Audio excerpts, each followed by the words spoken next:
Hello everyone, ఈరోజు మనం discuss చేసుకోబోయే టాపిక్ వచ్చి గ్లోబల్ జెండర్ గ్యాప్ ఇండెక్స్ 2024. ఇది రీసెంట్గా రిలీజ్ అయింది.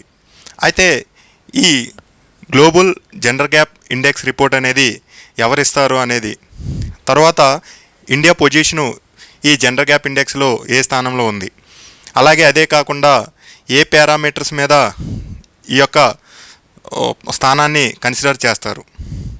అయితే ఫస్ట్ దీంట్లో వరల్డ్ ఎకనామిక్ ఫోరం, ఈ వరల్డ్ ఎకనామిక్ ఫోరం అనేది ఈ జెండర్ గ్యాప్ ఇండెక్స్ అనేది ఎవ్రీ ఇయర్ కూడా యాన్యువల్గా ఇస్తుంది. అయితే తర్వాత దీంట్లో ఈ జెండర్ గ్యాప్ అంటే మేల్ ఫిమేల్కి ఈక్వల్ ఆపర్చునిటీస్. ఫర్ ఎగ్జాంపుల్ తీసుకుంటే పొలిటికల్, ఎకనామిక్, ఎడ్యుకేషన్, హెల్త్ వీటిపై.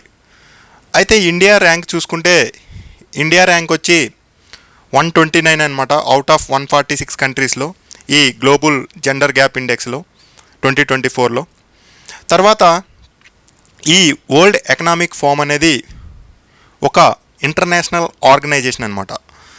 అయితే పిపిపి అంటే పబ్లిక్ ప్రైవేట్ పార్ట్నర్షిప్ అనేది ఇది పెంచే విధంగా ట్రై చేస్తుందన్నమాట, సోషల్ ఎకనామిక్ ఇష్యూస్.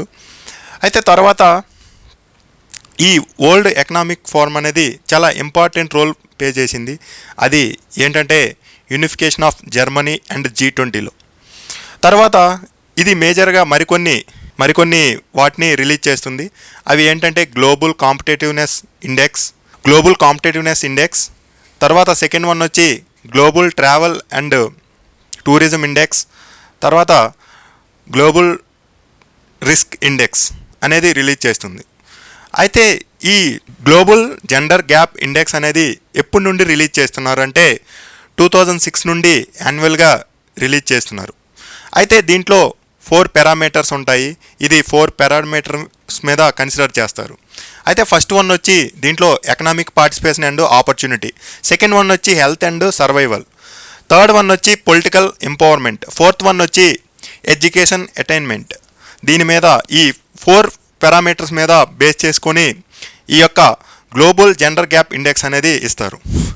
అయితే తరువాత దీంట్లో ఫస్ట్ కంట్రీస్ చూసుకుంటే నార్డిక్ కంట్రీస్ ఉన్నాయి. నార్డిక్ కంట్రీస్లో ఐస్లాండ్ అనేది లాస్ట్ 50 years నుండి అదే ఫస్ట్ ప్లేస్లో ఉందన్నమాట.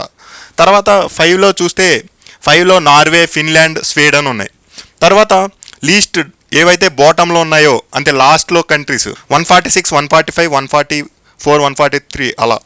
అందులో ఏంటంటే Bangladesh, Sudan, Iran, Pakistan, Morocco అనేవి కంట్రీస్ ఉన్నాయి. తర్వాత the global gender gap index 2024 rankings చూస్తే ఫస్ట్ ప్లేస్ వచ్చి ఐస్లాండ్ ఉంది, ఆల్రెడీ చెప్పాను. Second Finland, Norway, New Zealand and Sweden.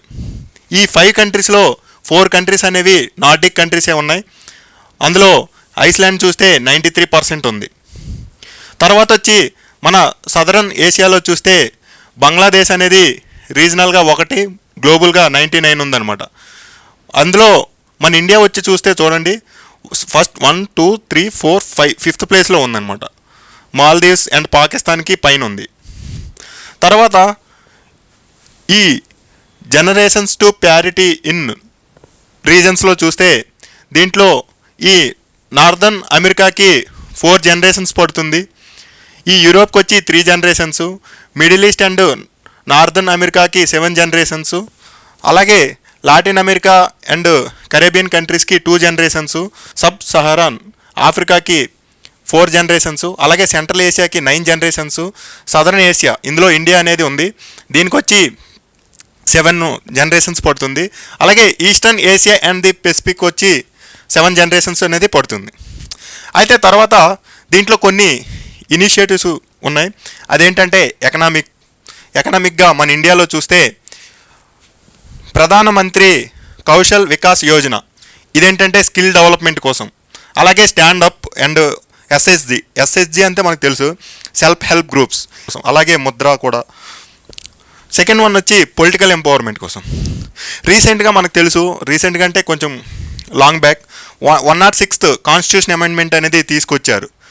అది వచ్చి ఉమెన్ రిజర్వేషన్ బిల్ కోసం 33%.